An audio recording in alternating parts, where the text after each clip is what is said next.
a gente vai ver a regra de L'Hopital, ok? Foi um matemático francês do século XVII. E a gente utiliza essa regra para cálculo de limite, utilizando o cálculo de derivada, o cálculo diferencial, certo?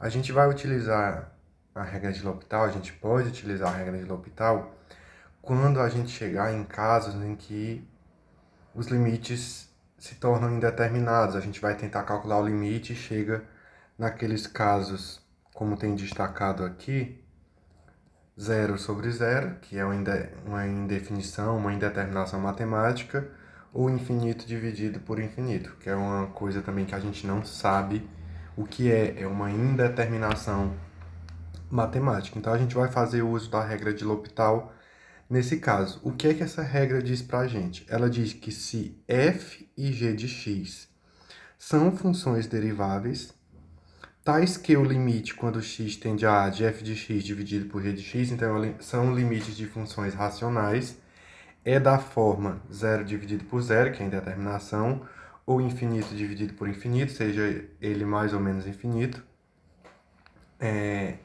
A gente pode fazer o seguinte, que o limite dessa razão, quando x tende a A, ele é igual ao limite da razão das derivadas, quando x tende a A. Sempre que o limite do segundo membro existir para a gente poder fazer a análise. E esse mesmo resultado, ele é válido para quando x tende a infinito.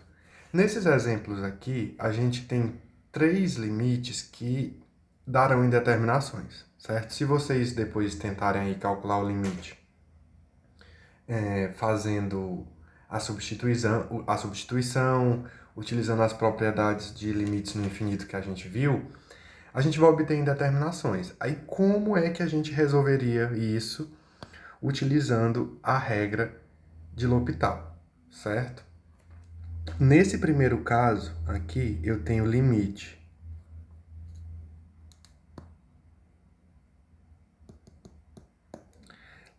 de x tendendo a 2, de x ao quadrado menos 4 sobre x menos 2. Se a gente só substituir aqui, a gente vai chegar numa indeterminação, 0 sobre 0.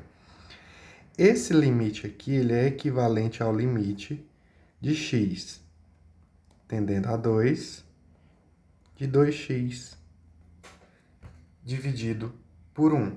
De onde foi que veio isso?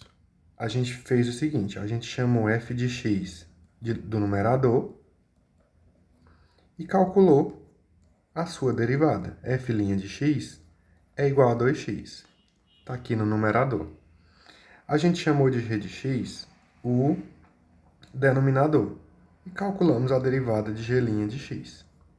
A derivada de g de x, que é g' de x, que é 1, que está aqui no denominador. Agora a gente pode só fazer a substituição, que vai ser 2 vezes 2, e esse limite aqui é igual a 4, ok? No exemplo B, a gente novamente teria uma indeterminação. Então, o que é que a gente faz? Esse limite aqui, x ao quadrado menos 4, dividido por x à terceira menos x ao quadrado menos 2x, ele é equivalente a esse limite aqui. Limite quando x tende a 2 de 2x, dividido por 3x ao quadrado menos 2x menos 2, ok? De onde que veio isso? O que é que eu estou fazendo aqui? Eu estou chamando o numerador de f de x e, em seguida, calculando a derivada do numerador, que é f' de x, que é 2x, utilizando as regras que a gente já viu. O denominador, eu estou chamando de g de x. X à terceira menos x ao quadrado menos 2x. O que é que eu estou fazendo? Calculando a derivada de g de x, que vai ser 3x ao quadrado menos 2x menos 2. Aí eu venho aqui e substituo em seus devidos locais. Quando eu fizer a substituição aqui, eu não vou ter mais uma indeterminação. Eu vou ter 4 dividido por 6, e simplificando isso eu vou ter 2/3. Então, eu estou usando o cálculo diferencial, o cálculo de derivadas para resolver o limite. Já no exemplo C, a gente teria um caso de que tanto o limite do numerador quanto o limite do denominador tenderia a mais infinito, ok? Então, o que é que eu vou fazer aqui? Eu vou dizer que esse limite aqui, quando x tende a mais infinito, vai ser igual a 3, é equivalente ao limite de 3 dividido por 2. Aqui a gente vai ter um limite de uma constante, e lá das propriedades do limite, a gente sabe que o limite de uma constante é a própria constante, certo? Então, novamente, o que foi que eu fiz aqui? Eu chamei o numerador de f de x, chamei o denominador de g de x e calculei as respectivas derivadas, que no caso aqui do numerador deu 3, no caso do denominador deu 2.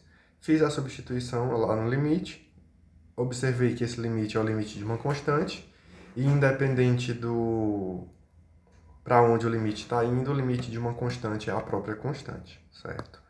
Então, naqueles casos que a gente estudou de limite de formas indeterminadas, a gente poderia agora, já que a gente já sabe calcular a derivada, voltar naqueles exemplos de formas indeterminadas, que tem tanto no livro, quanto na lista de revisão, quanto na lista de exercícios número 3, e refazer aqueles limites utilizando o cálculo diferencial, certo? Então, eu aplico o limite no numerador, aplico a derivada no numerador, derivada no denominador, e depois aplico o limite e vejo se agora eu consigo obter, ok?